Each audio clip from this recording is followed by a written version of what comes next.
Olá, boa tarde, minha gente do Remote. Bem-vindos ao volume 20, nesse 5 de agosto, meio chuvoso aqui em São Paulo. Tudo bem, Keza? E aí, Marcelo, tudo bom? Boa tarde. Boa tarde, galera que já tá aí assídua, DJ, já tá por aí, tá Nani, tô vendo uma galera entrando aí. Muito bom. E antes de começar, aqueles recadinhos de sempre, né? Não esqueça de se inscrever no canal, compartilha com todo mundo que gosta de música, tecnologia, nerdice, dá o like aí e vai lá na nossa página também do Facebook, né? Faz o circuito completo aí para ajudar a gente a manter aqui esse canal no ar, né? É isso daí. Pô, Então, um BGzinho agora aqui, hein? tem. Isso daí é proposital ou... Não, é proposital aí.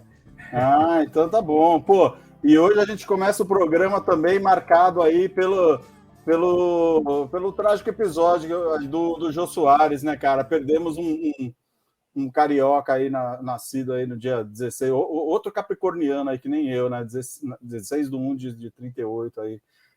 Já tá bombando aí nas redes sociais, todos os canais de TV, tá todo mundo falando que é um ícone, um cara incrível, inteligentíssimo.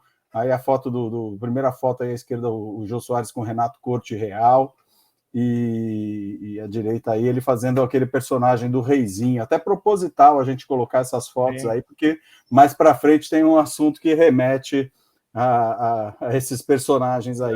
Muito bom. Vai ter link aí para voltar aqui nessas Vai ter fotos, link, então. vai ter link, é isso daí. Muito bom. Pois é. E hoje É, também, Marcelo, não sei se você sabe, né? A gente conhece o mês de agosto como o mês do cachorro louco, né? Você já ouviu essa história de que agosto é o sim, mês do sim. cachorro Faz tempo que louco? tem essa aí do mês do cachorro louco, né? Pois é, Agosto. eles colocaram o mês do cachorro louco, na verdade, desde criança a gente acompanha isso daí, vê que eles fazem as campanhas de vacinação em agosto, né? Para você vacinar, porque todo ano tem que vacinar o seu bichinho de estimação, seu gato, seu cachorro, né? E essa história aí do mês do cachorro louco começou aí, existe uma hipótese, né? Que as condições climáticas do mês de agosto elas fazem com que muitas cadelas entrem no cio ao mesmo tempo. Então, os cães machos aí ficam doidos, brigam entre si, e como o vírus ele passa pela saliva, né? Como nessas brigas com arranhões e mordidas, aí eles acabam se contaminando e passando a raiva. Então, lembrando aí de vacinar o seu cão, porque a raiva ela também pega em humano e ela não tem cura, e quase 100% dos casos eles são fatais, e a única forma de prevenção é a vacina antirrábica. Então, fica aí o recadinho do Remute para Perfeito. o mês de agosto, né? Aproveite. Tá. E tem esse outro aqui que tem no mês de agosto, né? O que é esse mês da filantropia negra? Esse eu não conhecia, não. É Cara, novidade. então, desde 2011, o mês de agosto ele também é marcado por ser o mês da filantropia negra, né? Esse é um movimento que surgiu em 2011 nos Estados Unidos e hoje ele acaba acontecendo em vários países africanos, no Canadá e no Brasil também, né? É um movimento onde vários grupos eles se juntam e eles foram criados para contribuir com a promoção da justiça social. Então, além da captação de recursos que eles fazem, várias promoções de doação, eles arrecadam fundos e acabam investindo esses recursos aí em pequenos empresários negros, e isso daí para motivar realmente essa igualdade social, né? Então, eles têm esse foco bem grande aí. Um dos grupos, que é o GIF, nos anos anteriores, ele arrecadou coisas de 5 bilhões de reais. É uma coisa bastante difundida e já tem bastante projeto que é apoiado aí por esses fundos, né? Então, quem quiser saber também um pouco sobre participar de alguma forma, contribuir, tem algumas organizações bem renomadas que a gente pode citar aqui: o baobá.org.br, o gife.org.br, e o site também do grupo Guelé10, que é um grupo de mulheres negras, é o Guelé10, GELEDS.org.br, né? Quem quiser ajudar a se inteirar um pouco mais do que é isso. Durante todo o mês de agosto vai ter palestra, vai ter uma série de eventos para discutir exatamente esse tema aí da igualdade social. E uma diquinha aí que a gente deixa, né? No MASP começou uma exposição chamada Retratos Brasileiros, de um artista chamado Dalton Palma, né? Vai até do dia 31/10. Então, quem quiser dar um pulinho lá no MASP também e conhecer um pouquinho da obra desse ator, desse artista plástico que ainda é vivo, tá a exposição dele lá no MASP. Perfeito. Aproveitar aí o mês da filantropia negra e conhecer um pouco mais da causa deixar esse mundo mais igualitário, né, Marcelo? Sem barreiras, sem diferenças. Precisa, né? Eu acho também. Vamos lá. E quem é esse cara aí? Esse é o Monteiro Lobato ou não? Não, você que mandou essa foto aí, pô. Eu que mandei essa foto? É que tá pequeno aí, você tá apertando o olho porque você tá precisando trocar de óculos, né? Achei que era o Monteiro Lobato, achei que você ia falar parece mesmo, né? Parece, né? Não, sabe quem é esse cara? Eu vou te falar uma coisa interessante. Hoje, dia 5 de agosto, também é o dia de Nossa Senhora das Neves, é um feriado católico que ele foi instituído desde 1568, tá? E essa Nossa Senhora das Neves, ela deu nome a uma série de cidades brasileiras, né? Você tem, por exemplo, Ribeirão das Neves, em Minas Gerais, e a padroeira da cidade é Nossa Senhora das Neves, então hoje é feriado em Ribeirão das Neves.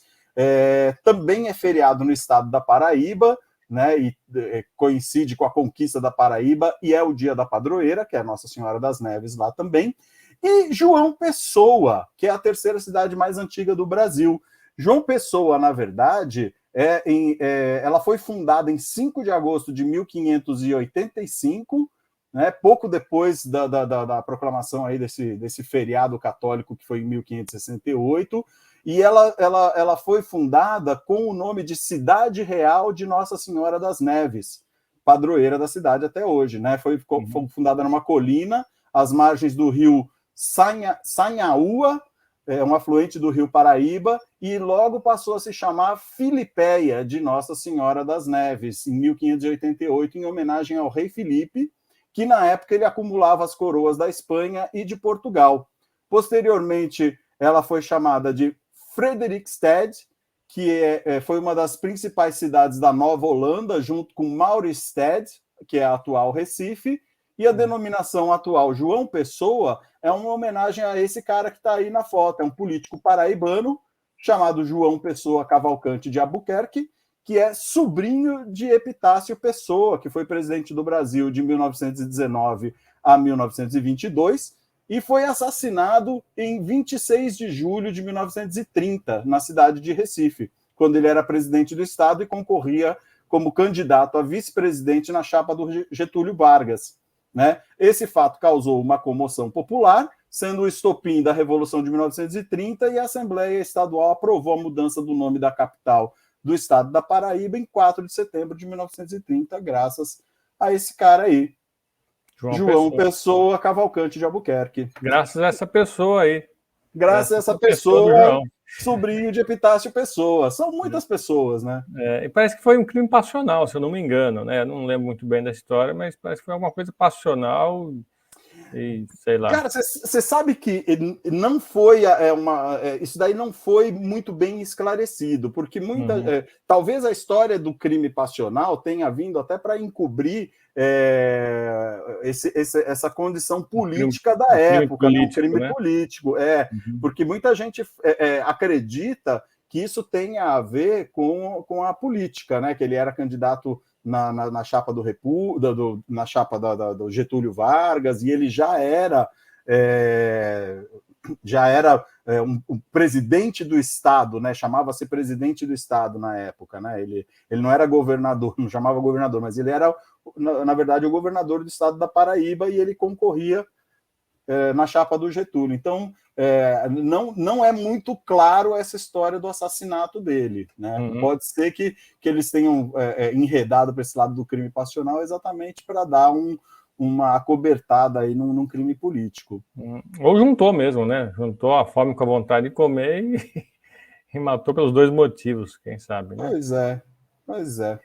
Aproveitando aqui, Marcelo, já que a gente está nesse debate aqui, vou só deixar começar o ritmo de informação cultural inútil aqui. Hoje, dia 5 de agosto, também é Dia Mundial da Roupa de Baixo, o Underwear Day. Nossa! Né? Fantástico. Daqui a pouco a Renata aparece aí falando, pô, tem Dia Mundial para tudo, né? Tem. E hoje também é Dia Mundial da Ostra, né? E para os cervejeiros aí, motivo de festa, porque hoje é o Dia Mundial da Cerveja IPA. Parabéns aí muito bem. aos cervejeiros, né? Aqui no Brasil, Dia da Cultura Caipira, Dia Nacional da Saúde, Dia Nacional da Vigilância Sanitária e feriado em Rio Verde do Goiás. Muito abraço, legal, pessoal, Rio Verde. Tá. E só para avisar quem está chegando depois, né? Hoje a gente está dedicando esse programa ao querido Jô Soares, que nos deixou esta madrugada, né? Só para avisar aí, alguns estão chegando um pouquinho depois, mas estamos dedicando esse programa a ele. Né? Muito bem. O Gugu já falou aí que ia chutar o Monteiro Lobato também. Ontem já deu um spoiler para o Gugu falando que era o dia da IPA, né? Ele só tomou IPA ontem. Muito bom, mas a IPA é bem forte, né? É bem pesadona, né? O Ari está chegando aí também. Não. Boa tarde, Ari. Tarde. Bom, agora vou começar com um outro tema aqui de uma outra pessoa que também nos deixou há pouco tempo. Que vocês todos conhecem aí. Ah, nossa senhora, querida. Pois é, há 89 anos, né, ela faleceu dia 30 de julho último, de insuficiência cardíaca. Ela que é atriz, cantora e dançarina Nichelle Nichols. Não sei se pronuncia assim ou Nichols, né? Provavelmente é Nichols, né? É conhecida eternamente como a Tenente Uhura, de Star Trek, da série original, claro, né? Mas também ela participou de 6 dos filmes iniciais do Star Trek, desde o 1 até o 6, né? E ela tem algumas outras coisas que marcaram a carreira dela, como, por exemplo, ela foi uma das primeiras mulheres negras a participar de uma série de TV nos Estados Unidos. Antes dela não tinha praticamente, né? Você que falou agora da igualdade, né? Pois agora é, pouco, né? Olha o link aí, muito bacana falar disso daí mesmo. Ela foi uma das primeiras realmente a participar de uma série de TV nos Estados Unidos. Antes de Star Trek, pouca gente sabe, mas ela atuou em peças de teatro, filmes de cinema e TV também. Ela fez, por exemplo, uma peça Porky and Bess, né, escrita por Gershwin. Ela fez alguns episódios do Tarzan, aquele lá da série de televisão com o Ron Ellie, né, no papel principal. Ela fez ali uma ponta ali. Mas ela era cantora também. E ela foi cantora, inclusive, nas bandas de Duke Ellington e Lionel Hampton, fazendo tour pelos Estados Unidos, Canadá e Europa. Isso tudo antes do Star Trek. Imagina, né? Qual a carreira que ela já tinha antes, né? E na sua carreira toda ela também publicou 2 álbuns. Um lá em 1967, na época do Star Trek, chamado Down to Earth, e outro agora em 91, agora, né? Já faz um tempinho, mas em 91, Out of This World. Esse último, mais voltado ao rock, com temas voltados à exploração espacial, já que ela estava imersa, né, nesse mundo depois de Star Trek, né? Então ela lançou esses 2 discos. Então, além de ser ela tudo que a gente conhece, né, de atriz, ela era dançarina e cantora. Ela tem outro marco também muito importante. Vamos colocar aqui a imagem. Ela interpretou com William Shatner, também o eterno Capitão Kirk, o primeiro beijo interracial da TV americana em 1968. Foi a primeira vez que isso aconteceu na TV americana. Né? E na época causou um furor todo, muita gente escrevendo o contrário, outros a favor, tal, deu uma bafafá, mas o fato é que foi ao ar e foi ótimo e foi o primeiro. Né? Então ela também tem esse recorde aí de ser a primeira a protagonizar esse beijo interracial. Não deveria nem ter esse nome interracial, porque a raça é única, é uma só, né? Mas tudo bem. O pessoal considera assim, vamos considerar assim. Falamos do Capitão Kirk outro dia, porque ele também tem um recordista da pessoa mais idosa a ir para o espaço junto com Jeff Bezos, né? A gente falou isso alguns remutes atrás, né? Então aí estamos os dois recordistas na tela. Mas a história dela não acaba aí, né? Depois da série, a Nichelle Nichols ela trabalhou como voluntária para a NASA. Ela fazia o recrutamento de pessoal para a agência espacial, especialmente em relação às minorias e às mulheres. Ela recrutava o pessoal realmente para trabalhar na NASA. E dentre os recrutados, tem 2 que ficaram mais famosos. Por exemplo, a doutora Sally Ride, que é a primeira americana astronauta, e o coronel Guion Bluford, o primeiro astronauta afro-americano. Então, ambos foram recrutados por ela para a NASA. E também ela teve mais episódios. Em 2015, não muito tempo atrás, aos 82 anos, ela voou com o avião 747 SP da NASA, equipado com observatório estratosférico de astronomia infravermelha, o SOFIA, né, na sigla, uma missão de 8 horas de alta altitude para analisar as atmosferas de Marte e Saturno. Ela foi convidada para ir a bordo junto com os 2 principais aí, astronautas. Está aí a foto aí do avião, especialmente modificado para ter esse observatório. Tem até a janelinha ali na lateral da fuselagem dele, né, com as antenas, né? E aí a foto dela alguns dias aí, talvez antes de embarcar nessa missão, né? Então ela tem uma missão espacial também, não foi só de brincadeira no Star Trek, ela subiu a bordo de alguma nave aí também, né? Ela também emprestou sua voz para alguns videogames e atrações de parques temáticos baseados no Star Trek, né? E aqui temos mais uma foto para a gente lembrar dela, né? Os atores de Star Trek da série original estão aí à esquerda em cima, e embaixo eles visitando o ônibus espacial Enterprise em 1976, que tem o mesmo nome da nave, né, do Star Trek. Então eles foram convidados a conhecer aí o ônibus espacial Enterprise. E à direita o cartaz do filme Star Trek V, A Fronteira Final, né? Como eu falei, ela participou dos 6 filmes dessa franquia, né?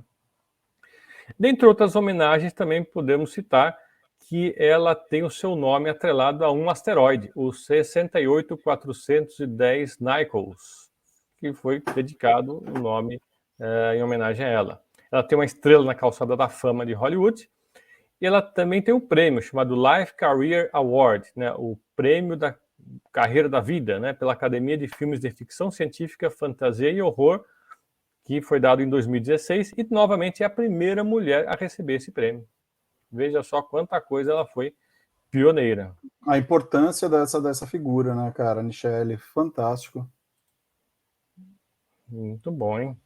E você falou que ela ajudou no negócio da seleção aí do pessoal para a NASA, né? Eu me lembrei daquele filme lá, Estrelas Além do Tempo, que é a história das mulheres negras que vão para a NASA e elas fazem cálculos matemáticos puta, esse filme é espetacular também, fica a dica aí. Achei que você ia citar ele aí. Eu vou falar de algumas coisas aí sobre essas mulheres aí na matemática, na computação, daqui a 1 ou 2 remutes que vão ter um especial disso aí. Vai coincidir algumas datas agora em agosto, né? E novamente fica aí, remete novamente aí a filantropia negra, o mês da filantropia negra, né? A gente citar esse filme que é uma história de superação e de igualdade sensacional, cara, sensacional.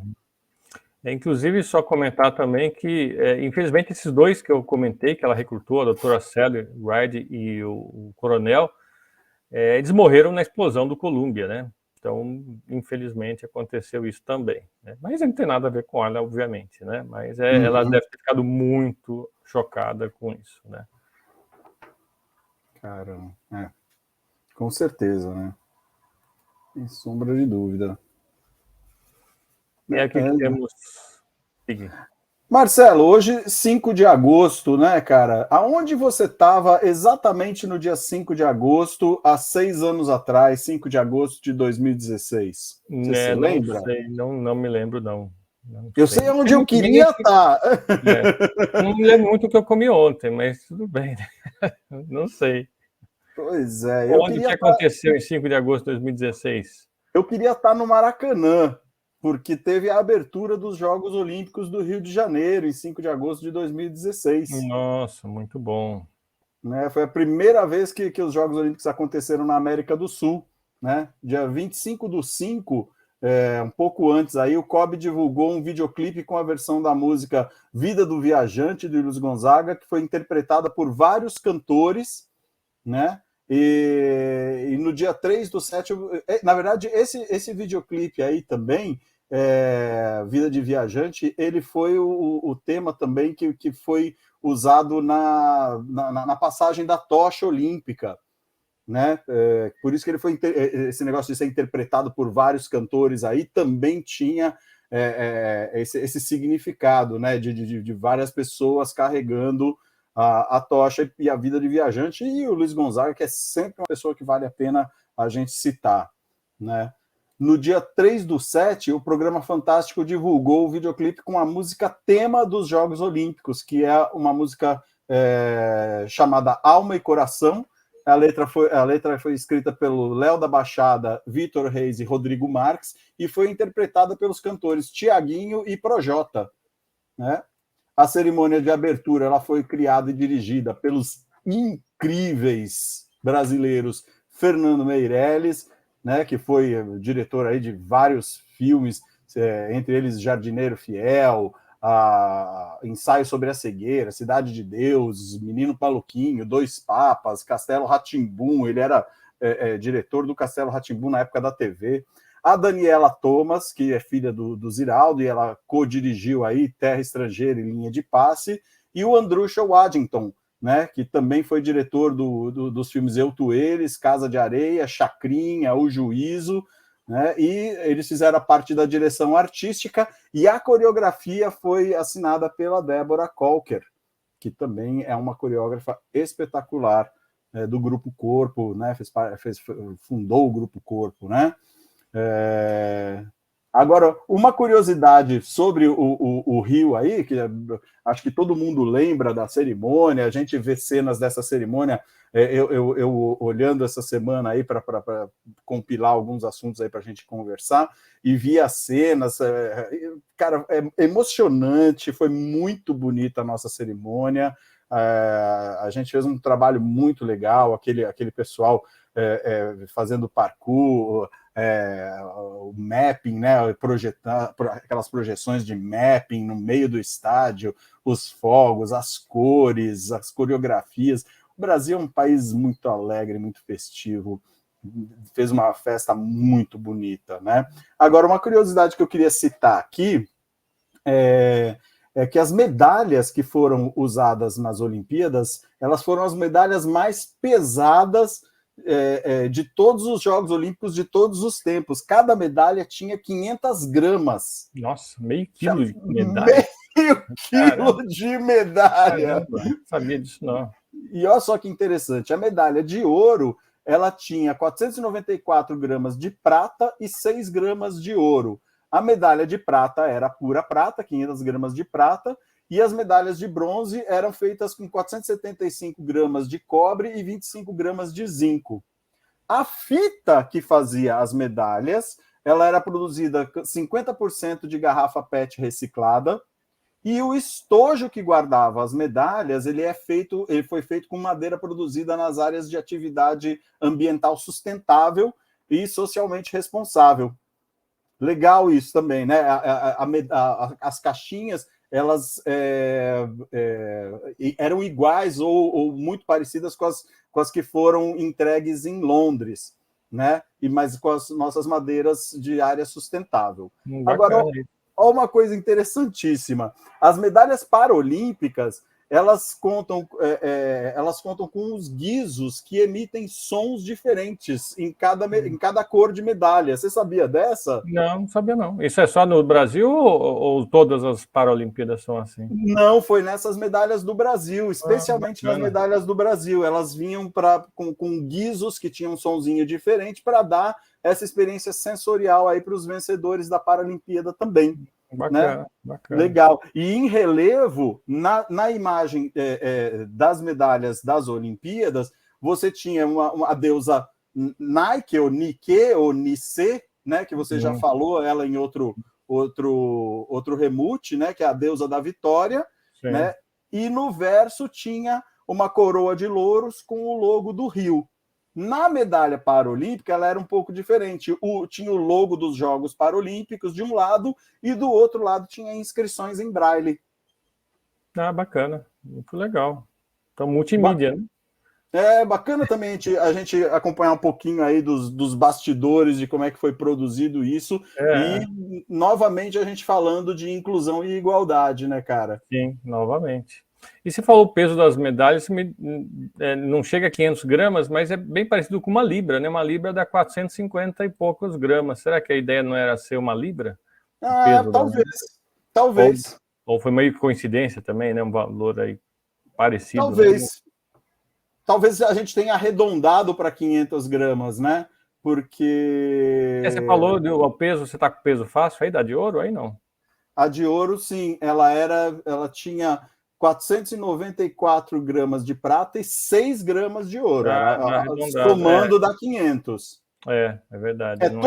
Todas dá 500, né? A de prata é 500 gramas de prata e a de bronze é 475 de cobre e 25 de zinco. Ah, tá. Então eu pensei que o valor não chegava a 500, aí eu lembrei da libra. Então é 500 gramas mesmo, né? É 500 redondo. Talvez a nossa tenha... Por isso que eles falam que a nossa foi a mais pesada de todos os Jogos Olímpicos. Vai ver porque a gente arredondou e todo mundo deve fazer depende, todo mundo faz em libras, né? E não chega a 500 gramas, não sei. Exatamente. Mas já que o nosso é mais pesado. Como foi a primeira Olimpíada de Verão também na América do Sul, né? Então vale aí a diferenciação. Fica o marco. Muito bom. Rio 2016, já faz 6 anos, hein? Já faz 6 anos. O tempo passa, hein? Pois é. Meu Deus. Bom, vamos mudar um pouquinho totalmente de assunto. Agora eu vou falar de um assunto mais para telecomunicações, né? Para física, né? Pioneiros novamente. Vamos colocar aqui esse cara barbudo. Quem lembra esse cara?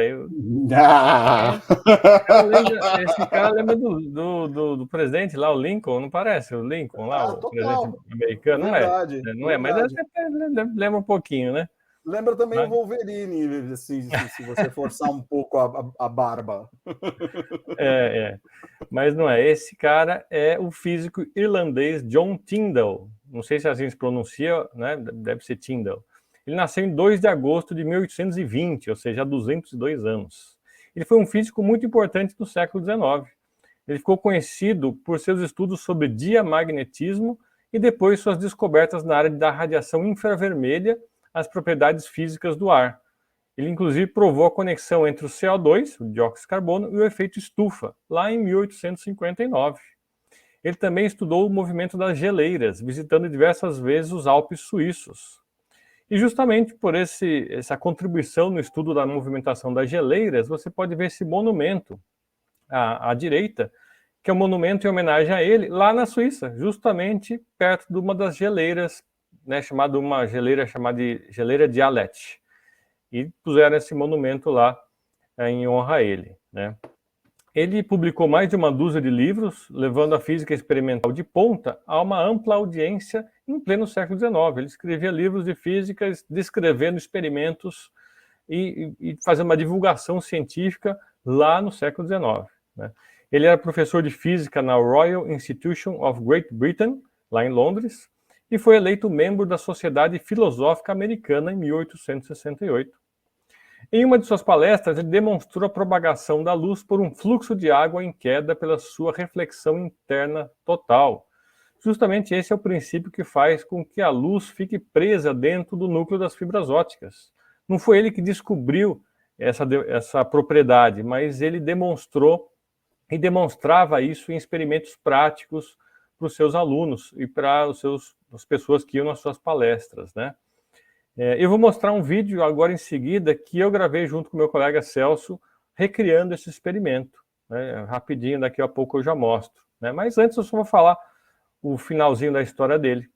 Ele tinha problemas de insônia e usava regularmente uma substância chamada hidrato de cloral, que é um sedativo hipnótico. E era usado amplamente nessa época, e hoje ele é usado, por exemplo, naquele golpe Boa Noite Cinderela, né? Para dopar a pessoa, né? mas ele usava regularmente esse produto, que ele tinha problema de insônia, e quem administrava isso era a esposa dele, Luísa. Só que um dia, acidentalmente, ela administrou uma overdose do hidrato de cloral e acabou falecendo aí o Tyndall aos 73 anos. O interessante é que ele percebeu que ela deu uma dose excessiva e ele, na hora ele falou para ela, você matou o seu John.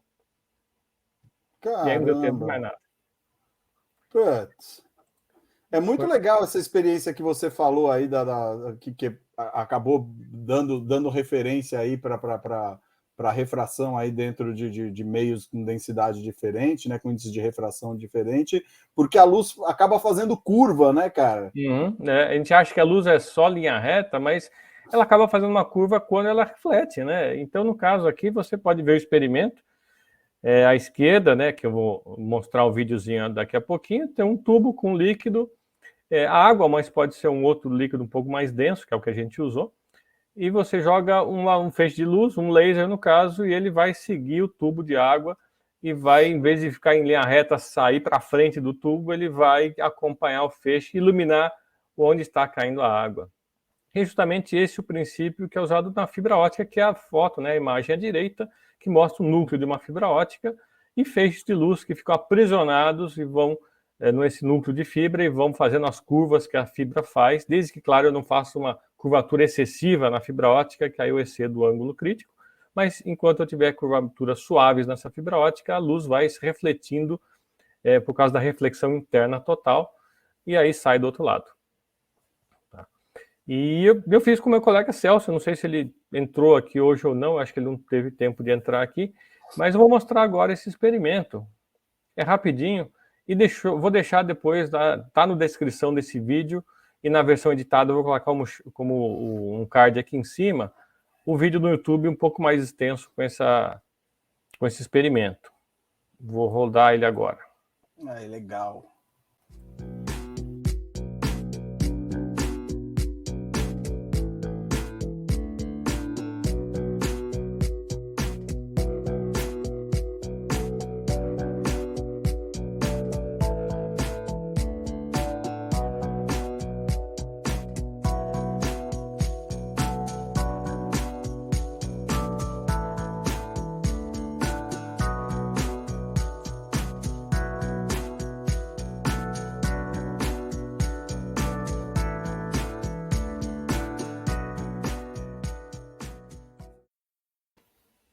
Você viu que a luz fazia a curva e depois ele pôs a mão para mostrar que iluminava a mão dele ali embaixo. Fica a bolinha certinha do laser, cara, muito legal. A dificuldade era, como a gente não fez com um aparelho fixo, né, o laserzinho ficava na mão, e aí a dificuldade é apontar justo para o buraquinho onde saiu o líquido do outro lado. Não, mas demonstra super bem. E, cara, só não fica melhor também a parte da curva da fibra, porque o líquido, ele é turbulento, né?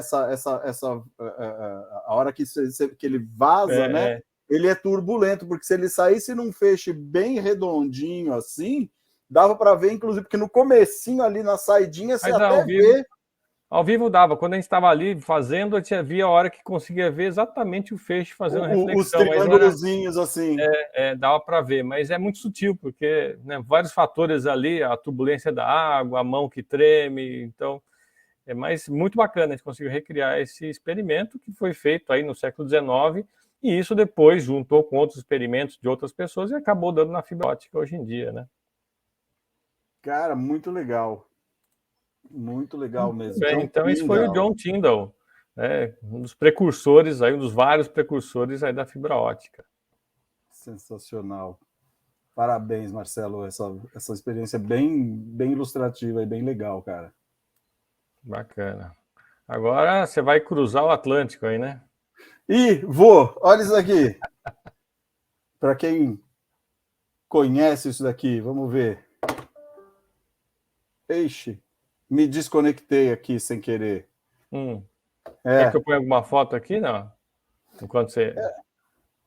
Não, na verdade não. Vou falar aqui do seguinte assunto, cara. Há 230 anos atrás, em 1792, a França adotava La Marseillaise como hino nacional, né? isso daqui remete a uma história que a gente vai voltar aí mais alguns séculos para trás, né? Então, voltando lá para o comecinho, final da Idade Antiga e começo da Idade Média, né? Então, o período que foi marcado ali, o começo da Idade Média ali com o fim do Império Romano, né, em 476, né? Onde o sistema político e econômico e social que predominou durante toda a Idade Média na Europa Ocidental foi o feudalismo, né? E já no fim da Idade Média, ali para os idos de 1453, esse fim da Idade Média que a gente não tem muita precisão. Alguns autores relacionam o fim da Idade Média com a tomada de Constantinopla pelos turcos, né? Outros autores eles têm com relação com a Guerra Espanhola, então tem mas é por volta ali de 1500, final de 1400, que encerrou ali a Idade Média. E nessa transição, a sociedade europeia ela adotou como um todo uma nova organização chamada de monarquia absolutista, né? Que você tinha ali, durante o feudalismo, você tinha os feudos, né? E cada senhor feudal ele era dono de uma porção de terra e ele tinha os seus empregados, ele tinha os seus... já era uma transição também do sistema escravagista, que era mais comum ali na Idade Antiga, para um sistema ali onde os empregados eles tinham algum tipo de remuneração, algum tipo de pagamento em torno do seu trabalho, e eles tinham também os pagamentos que eles tinham que fazer para os senhores feudais. Então, durante a monarquia absolutista, a sociedade ela era dividida em 3 estados, que era o clero, né? Então você tinha a igreja no topo da pirâmide, você tinha a nobreza, no qual faziam parte os senhores feudais, e tinha um rei soberano, né? Foi instituído aí mais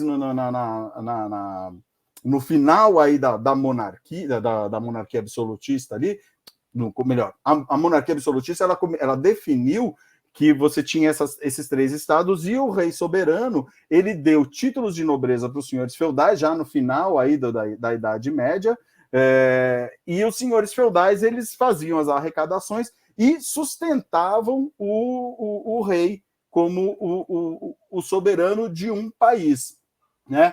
E você tinha um terceiro estágio da pirâmide, que era todo o povo, né? Junto com esse declínio aí da escravidão e do comércio e toda essa ruralização que aconteceu, que a população ela teve um movimento aí onde as terras começaram a ser arrendadas, a mão de obra começou a ser remunerada, surgiu uma classe de comerciantes e artesãos, que viviam à margem dessa unidade feudal, e eles habitavam uma região externa chamada burgo. Então, eles eram conhecidos como os burgueses, né, que faziam a burguesia. Eles começaram a fazer um sistema de comércio, né, das suas produções, das suas artes, dos seus produtos.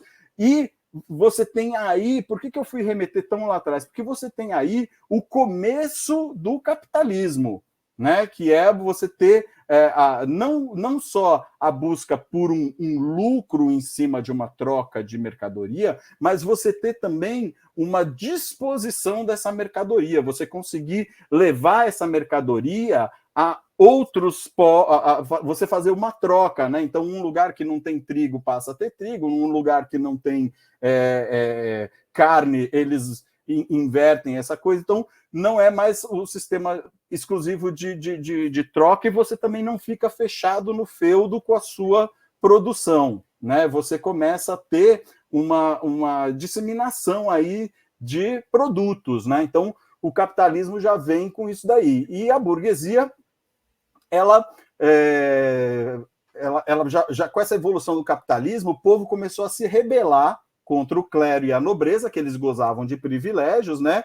E os burgueses eram os principais opositores ao sistema monárquico, né? Aí, já no século XVIII, né, A Revolução Francesa aconteceu, ela foi um ciclo revolucionário que aconteceu na França e que marcou o fim dessa era do absolutismo na França.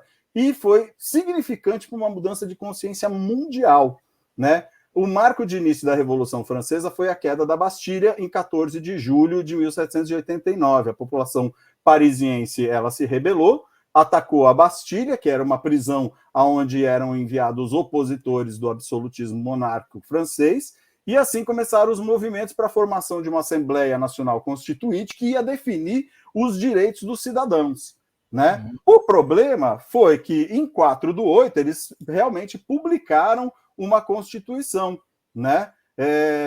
Que eles aboliam os privilégios os privilégios feudais, né, na França, e eles restringiam o poder do rei, né? Apesar de você ainda ter a figura do rei, eles restringiam, você começava a ter direitos dos cidadãos. Então, isso era a parte importante da Constituição.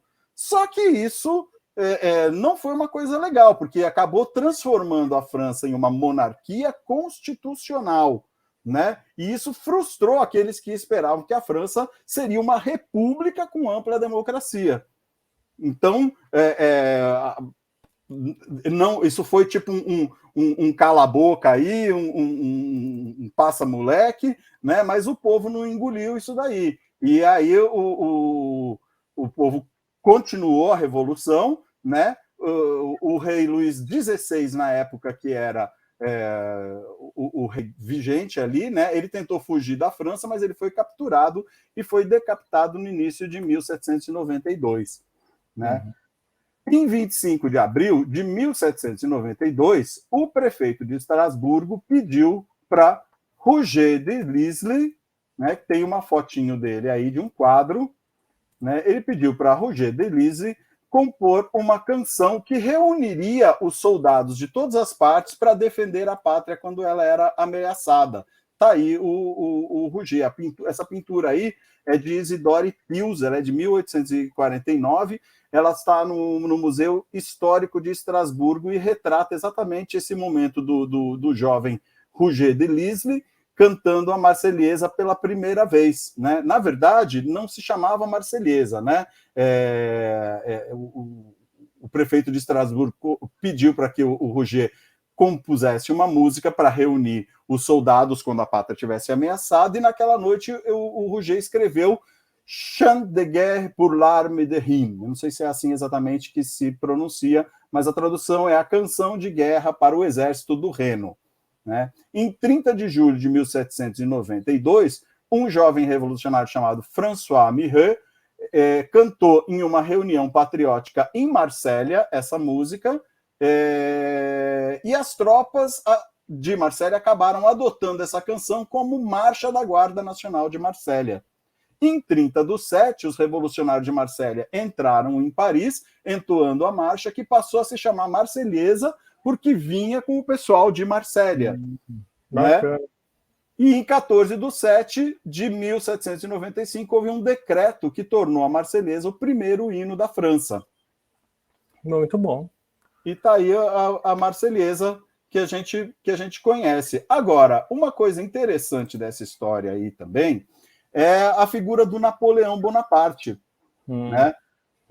Isso vai remeter a uma outra história que a gente já falou aqui também no Remute, né? O Napoleão ele teve um papel muito importante durante todo o período da Revolução Francesa, porque ele travou inúmeras batalhas dentro da França para evitar a volta da monarquia. Então, existia uma resistência muito grande à monarquia e ao clero de abrir mão dos seus privilégios, e, em contrapartida, você tinha o povo. Então, o Napoleão estava do lado do povo e da Revolução, né? Então, ele travou inúmeras batalhas. E ele enfrentou um monte de ataques de outros países que também tinham regime monárquico, que falaram, pô, esse cara vai ser um câncer que vai se espalhar pelo mundo inteiro, né? Se a França conseguir mudar o regime monárquico deles, a gente sofre risco aqui também. Então, outros países atacavam a França também, e o Napoleão defendia todo o processo,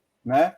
Então, a Revolução Francesa, ela durou 10 anos, ela foi de 1789 a 1799, né? Durou 10 anos, até o golpe de 18 de Brumário, que foi em 1799, que foi o mesmo ano que foi descoberta a Pedra de Roseta. Então, nesse período, o Napoleão também invadiu o Egito, e eles durante essa invasão do Egito, o Napoleão ele implantou uma série de coisas lá, ele implantou escolas, hospitais, ele fez uma série de benfeitorias lá, e ele estava transformando o Egito numa nova Paris ali, né? Estava tentando fazer isso daí. E para enfraquecer o Napoleão, a Inglaterra acabou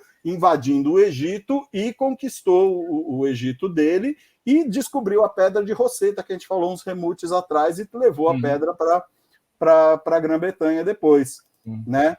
O golpe de 18 de Brumário ele foi organizado pelo Napoleão, que acabou elaborando uma nova Constituição, né, que substituiu a Constituição anterior, né? E ele assume o poder da França como primeiro cônsul da França por 10 anos. Era o que a Constituição rezava, né? O que falava a Constituição. Ele vai ter o cargo de primeiro cônsul da França e vai assumir o poder por 10 anos. No entanto, essa Constituição ele acabou mudando novamente, e no ano de 1804 ele escreveu uma nova Constituição, e ele se auto-intitulou imperador e se coroou como soberano e instaurou uma ditadura de novo na França. Então, saíram os reis absolutistas, daí entrou o imperador.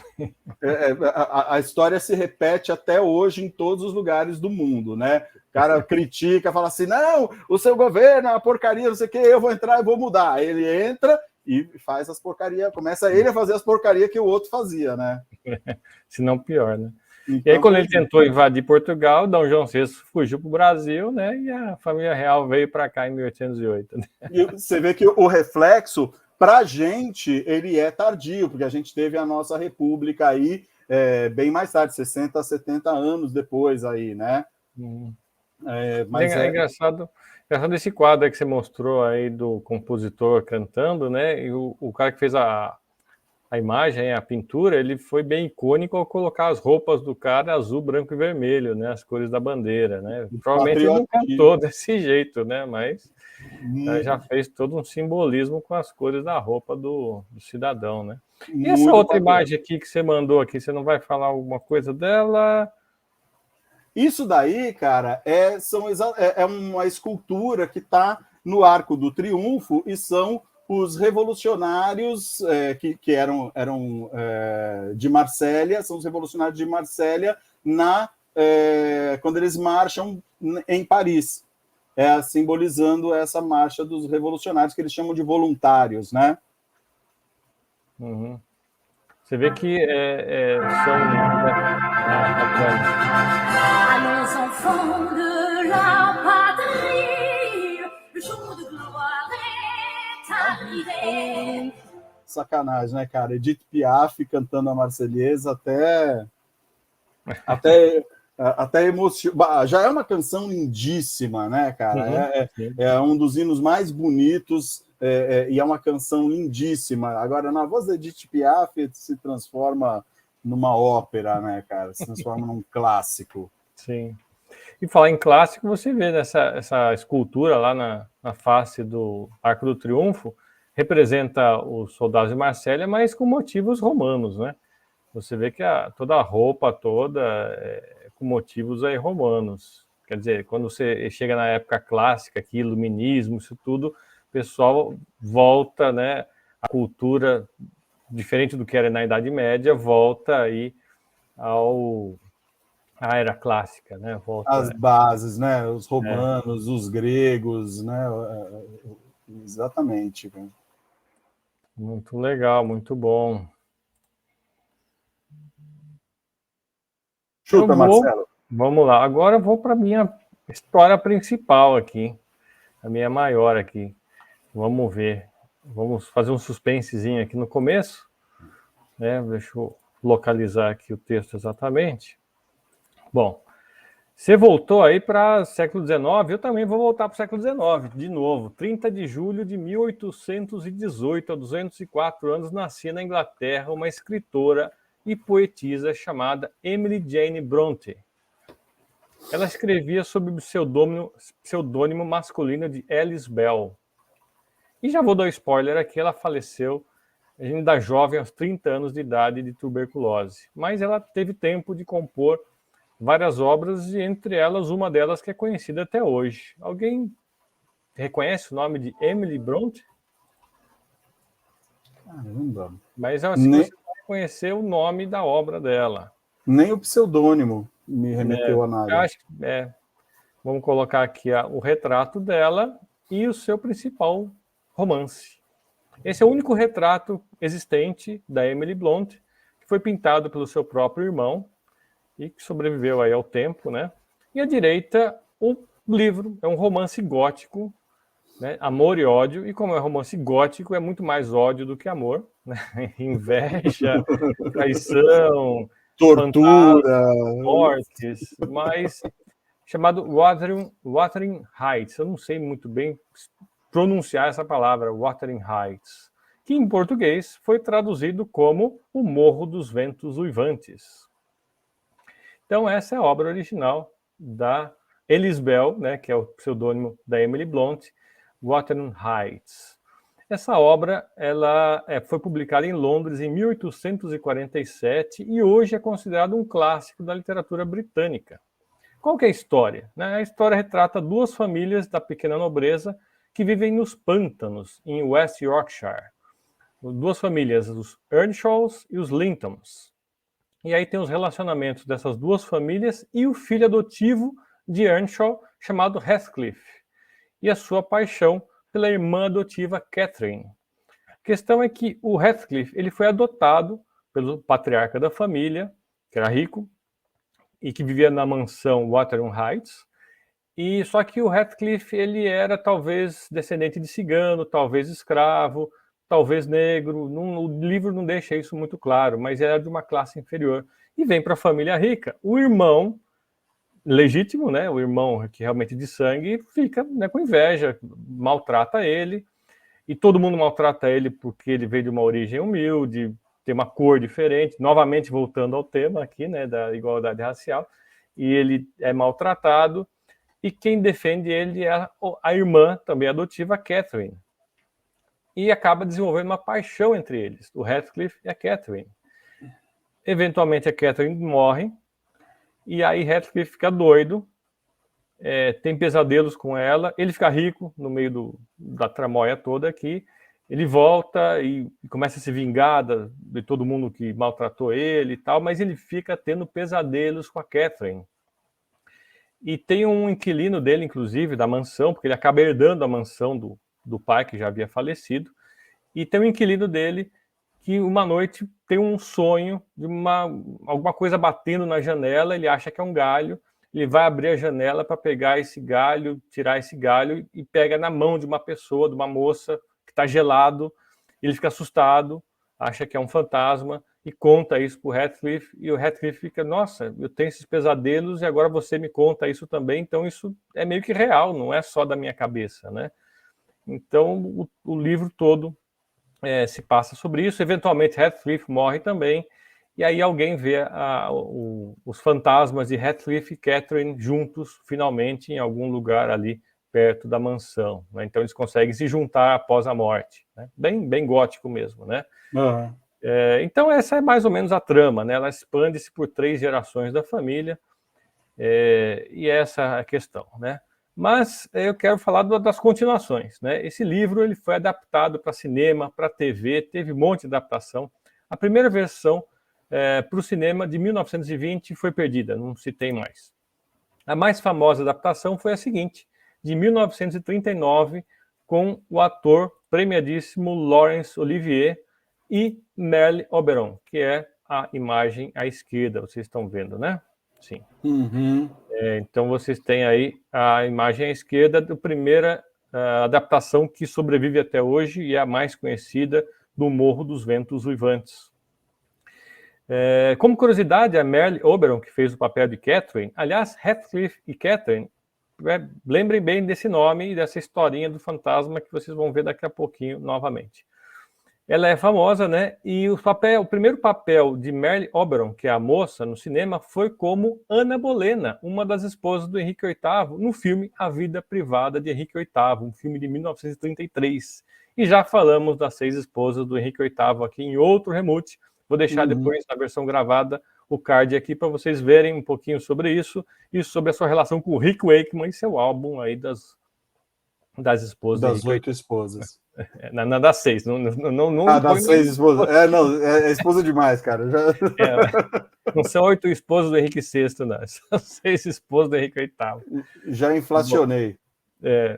Bom, mas olha só que interessante a foto do meio. Em 1967, a TV Excelsior exibe a telenovela O Morro dos Ventos Uivantes. Está aí, ó, uma produção aí, Colgate, Palmolive e tal, e a novela tem 125 capítulos baseado no romance aí da Emily Blunt. Outra versão de destaque, eu não pus a foto aqui, é uma de 1970 com Timothy Dalton, aquele que mais tarde seria 2 vezes o James Bond, né, fazendo o papel de Heathcliff. E dentre as mais recentes que a gente pode comentar é essa da direita, que foi de 1992, trazendo Juliette Binoche no papel de Catherine e Ralph Fiennes no papel do Heathcliff. Interessante que Ralph Fiennes aí é o primeiro filme que ele faz no cinema. Foi o primeiro filme de cinema dele, foi justamente O Morro dos Ventos Uivantes. Eu acabei de falar do Fernando Meirelles lá e o Jardineiro Fiel, que o Ralph Fiennes também participou. Jardineiro Fiel, justamente, foi depois, né? Agora, vamos pular de arte. Em 1976, Genesis lança o álbum Wind and Wuthering. Também foi inspirado no romance. E não é apenas o título do álbum que é inspirado no título do romance, né? Algumas letras dessas músicas desse álbum também. E o nome das faixas, né? Tem 2 faixas instrumentais, a Unquiet Slumbers for the Sleepers e a outra chama In That Quiet Earth. Ambas são frases que estão no último parágrafo do romance. Então, esse álbum conceitual também se baseou aí nessa obra, né, de Emily Blunt, O Morro dos Ventos Uivantes. E quem está à direita aí? Alguém reconhece? Será?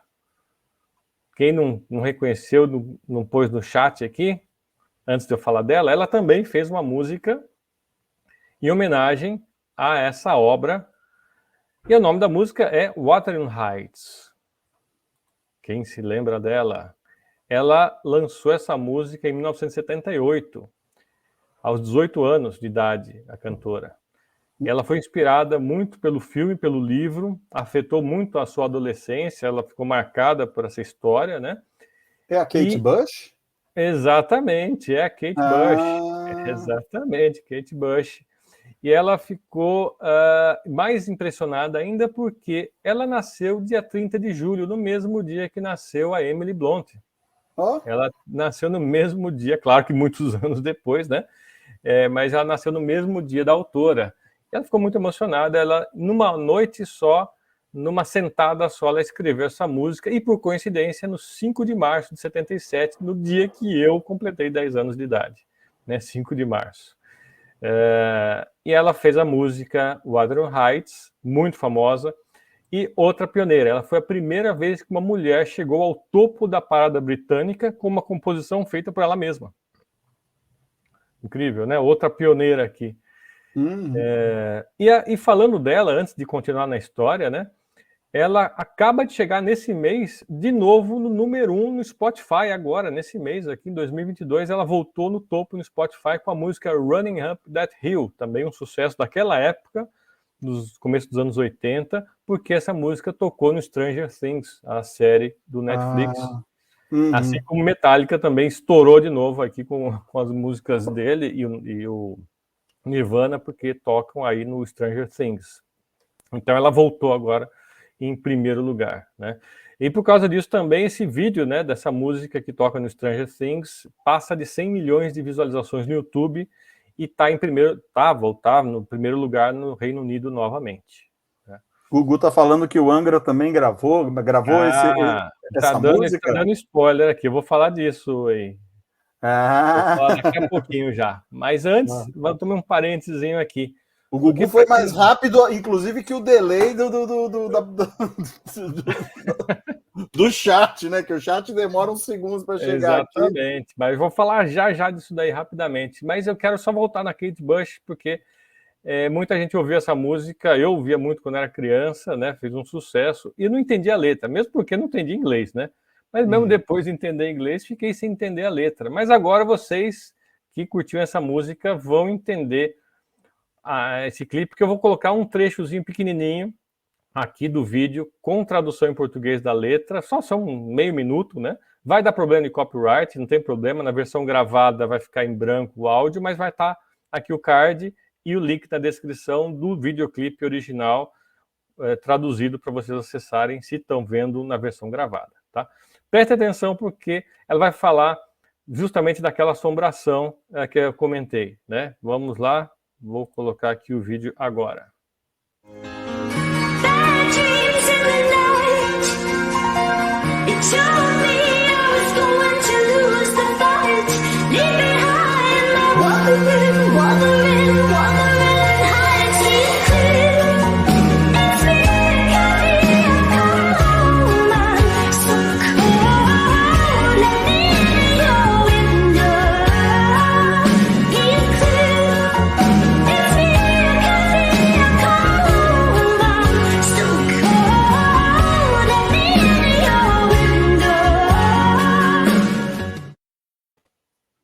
A Cat cantando para o Radcliffe, né? Exatamente, agora todo mundo entendeu, né?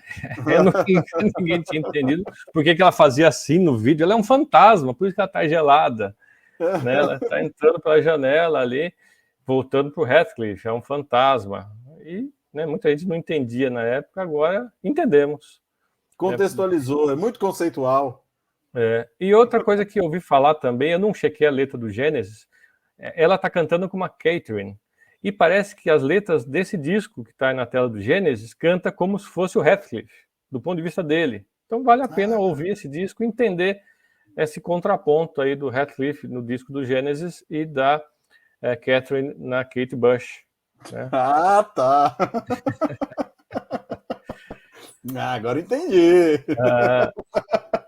Mas vamos em frente aqui. Em 93, a banda brasileira Angra lança o álbum Angels Cry, e tendo um cover da música de Kate Bush, cantada por André Matos. E o interessante, quem tocou a bateria nessa música foi Thomas Neck, do Gamma Ray, diferente dos outros integrantes, aí das outras músicas que foram baterista da própria Angra, né? E o Thomas, o baterista do Gamma Ray, disse que era grande fã do Kate Bush. E a foto à direita, em 2011, no Rock in Rio, o Angra toca essa música, só que com os vocais de quem? Quem reconhece a moça à direita que cantou, fez a voz aí da Kate Bush? Tarja Turunen. Tarja Turunen, ex-vocalista do Nightwish, banda de heavy metal finlandesa.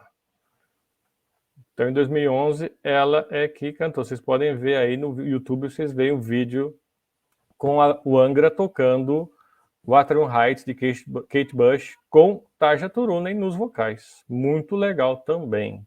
Né? Ela que era cantora lírica antes de ser cantora de heavy metal. Né? E última coisinha, última curiosidade aqui desse Wuthering Heights, que dá voltas, né? Que começou com Emily Blunt lá e foi para o cinema, foi para música, virou heavy metal. E descobri também que existe desde 2016 um dia chamado The Most Wuthering Heights Day Ever. O dia mais Wuthering Heights Day de sempre. Em diversas cidades do mundo, no dia 30 de julho, justamente no dia de nascimento da autora, tem flash mobs com o pessoal imitando Kate Bush, recriando o videoclipe. Né? Olha só, aqui é uma foto de um deles. Aparece em Melbourne, em Londres, em cidades dos Estados Unidos, da Europa, das Américas. Eles recriam esse clipe ao vivo aí como flash mob. sempre no dia 30 de julho, desde o ano 2016.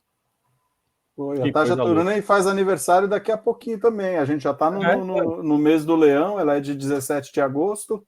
Opa, então, né, talvez daqui a 1 ou 2 remutes está na hora de falar um pouquinho dela, hein? É, legal. Bom, é isso aí que eu tinha que falar do Wuthering Heights. Show de bola. Ó, a gente vai falar dos aniversários. Pode falar dos aniversários? Sim, mas antes do recadinho, ó, depois dos Recadinho. aniversários, temos a segunda edição do Remote News, as nossas novidades inverídicas aqui no nosso canal. Então não Pois é. percam, finalzinho aqui. Vai lá, solta Não os aniversariantes. Ó, os aniversariantes, eu vou começar com um aniversariante aqui, que eu vou falar um pouquinho dele, depois a gente cita os outros meio rapidamente. Já que a gente está nessa onda aí de batalhas e guerras e tudo, eu vou falar de um cara bem icônico aí, que está fazendo aniversário hoje, que é o João Baroni, está fazendo 60 anos. João Baroni, baterista dos Paralamas do Sucesso. Nome de batismo, João Alberto Baroni Reis e Silva, né? Por que eu estou falando que o João Baroni tem alguma coisa a ver com guerra e essas coisas? Porque ele é filho de um ex-combatente que lutou ali nas forças expedicionárias brasileiras da Segunda Guerra lá na Itália. Né? Então, o Baroni ele acabou ficando aficionado aí pelo tema, né? E ele você vê direto o Baroni usando alguma indumentária, alguma peça de roupa que remete aí a uma vestimenta militar, né? Vira e mexe, você vê, e ele é um cara bem maluco, né? Ele comprou um Jeep da Segunda Guerra, né? E reformou inteirinho, né? Jeep de verdade, né? Jeep mesmo, né? Um Jeep de verdade, né? Comprou um Jeep e reformou inteirinho. E vai ter, eu ainda vou falar desse Jeep aqui. Ele acabou se tornando cronista da revista Grandes Guerras em 2006 a 2008. Ele tinha uma coluna chamada Baroni Vai à Guerra, e apresentou os programas, escreveu 2 livros e produziu 3 documentários sobre o Brasil na Segunda Guerra. Olha que interessante. Uhum. O primeiro documentário dele chama Um Brasileiro no Dia D, lançado em 2008. Ele foi lançado em DVD pela revista Grandes Guerras e foi vendido em bancas de jornal. Também foi exibido no History Channel e no canal Curta. O segundo documentário dele é O Caminho dos Heróis, em 2014, foi exibido com exclusividade no History Channel em novembro de 2014, e o documentário 1942, de 2015.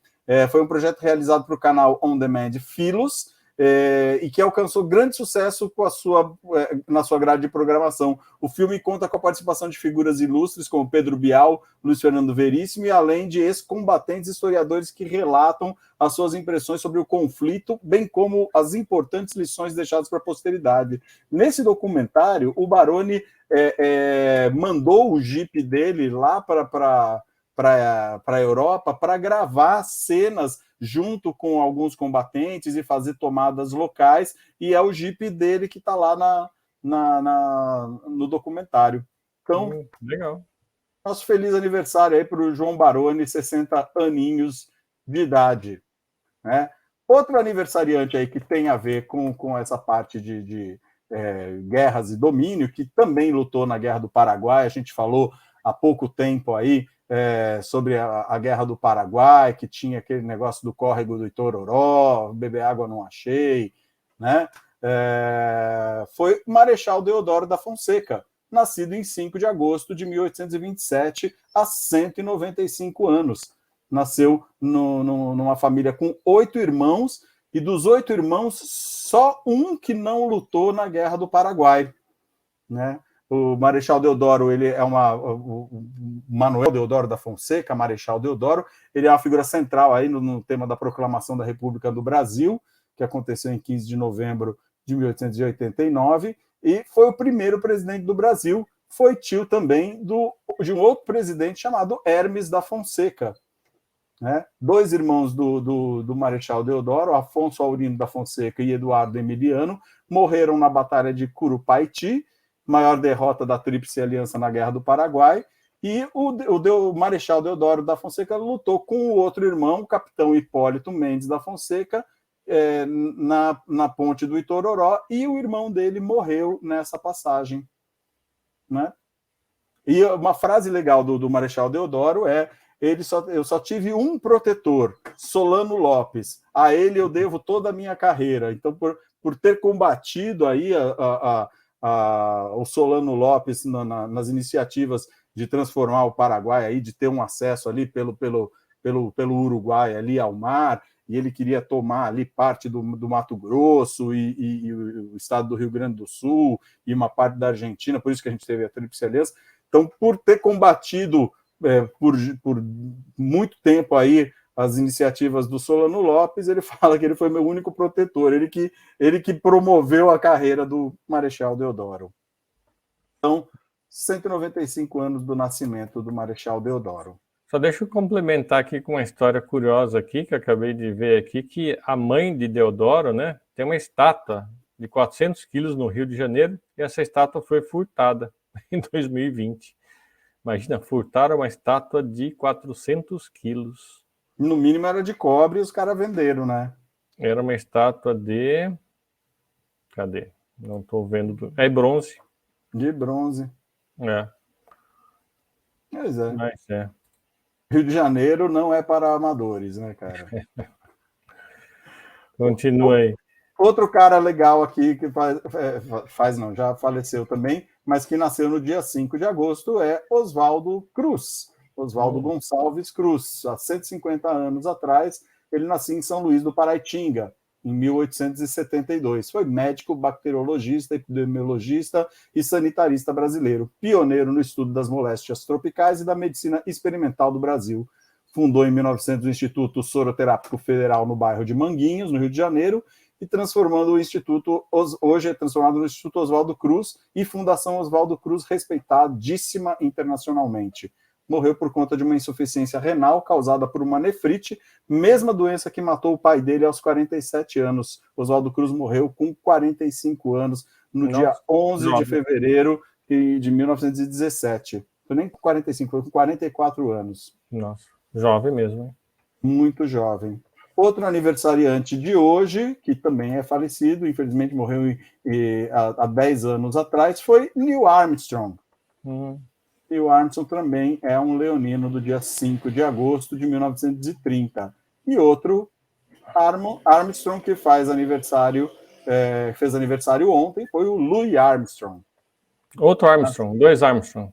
Dois Armstrong, nascido em 1901. Você falou do Angra, também tem aniversariante da semana aí do Sepultura, que é o Max Cavalera, e também o James Hetfield, do Metallica. Parabéns aí para os aniversariantes da semana. Ney Matogrosso também, nascido em 1941. Jerry Garcia, falecido já, do Grateful Dead. E o guitarrista Buddy Guy. Ayrton Moreira também, não pode esquecer o Ayrton Moreira, grande baterista brasileiro, já falamos do João Baroni. Então, esse foi o nosso abraço aí para os aniversariantes. Muito bom, de parabéns. Hoje. Legal. Agora é hora do nosso Remote News, né? Vai ter musiquinha BG? Vamos lá, vou começar aqui. Ainda bem que você lembrou, né? Vamos ver se dá certo hoje a musiquinha BG. Vamos lá. Cara de telejornal. Começa agora o seu Remote News, sua fonte confiável de notícias inverídicas. Keith Richards, o lendário guitarrista dos Rolling Stones, foi convidado para fazer o papel principal de Connor MacLeod no 5º filme da franquia Highlander. O filme retrata a história de um guitarrista imortal que duela com outros guitarristas imortais, fazendo solos longos com pouca distorção e guitarra desafinada, até os seus rivais sucumbirem e suas cabeças explodirem de tédio. O último imortal desposará a princesa imortal vivida pela rainha Elizabeth II e também poderá participar das próximas turnês dos Rolling Stones daqui até o final da banda. A Microsoft acaba de anunciar sua mais nova versão do Windows para rivalizar com o metaverso da empresa anteriormente conhecida como Facebook. Será o Windows Multiverso. Falamos com exclusividade com o engenheiro-chefe desse novo sistema operacional, o Dr. Benedito Cumberson. Ele não pôde adiantar muitas coisas, mas garantiu que o Windows Multiverso será uma loucura. Estranho, não? Cansado de ser criticado por só compor músicas de 2 acordes, o ex-guitarrista da Legião Urbana Dado Villa-Lobos surpreende os fãs da banda esta semana ao lançar uma música de apenas 1 acorde. A Tesla lançará no verão de 2023 um novo modelo de carro elétrico, o A3 12K, com a promessa de resolver um dos maiores problemas dos proprietários de carros elétricos: a falta de estações de carga e a complexidade na manutenção das baterias. O novo A3 12K será movido por baterias do tipo AAA, popularmente conhecidas como pilhas palito, facilmente encontráveis em supermercados e farmácias. O próprio dono do veículo poderá facilmente, com apenas uma chavinha de fenda, trocar em campo as 12.000 pilhas palito do carro. Segundo Ozzy Osbourne, vocalista do Black Sabbath, durante os seus 73 anos de vida, por várias vezes ele se deparou com situações onde ele poderia ter feito merda, e ele não desperdiçou nenhuma dessas oportunidades. Cientistas da Suíça, com a ajuda do LHC, o Large Hadron Collider, que é o maior acelerador de partículas do mundo, acabam de encontrar a mais estranha partícula do universo. A nova partícula é muito instável, sendo muito suscetível à força gravitacional. A qualquer trepidação sofrida, ela é fortemente atraída para o centro da Terra, atingindo o solo com intensidade. Ainda sem nome definitivo, a partícula foi apelidada provisoriamente de Neymar. Esse foi o seu Remute, 20ª edição. Muito bom, muito obrigado a todos. Lembrando que aceitamos sugestões de nomes para esse quadro que a gente apelidou de Remute News, mas vocês podem dar sugestões aí para nomes diferentes, né? E não deixam de nos seguir aí nas redes sociais. Temos aqui o Instagram abaixo da gente, a página no Facebook, o nosso canal, e pode ouvir depois no Spotify também, ok? Muito bom, obrigado a todos, bom final de semana, até o volume 21. Valeu, galera, bom final de semana, a gente se vê sexta-feira que vem.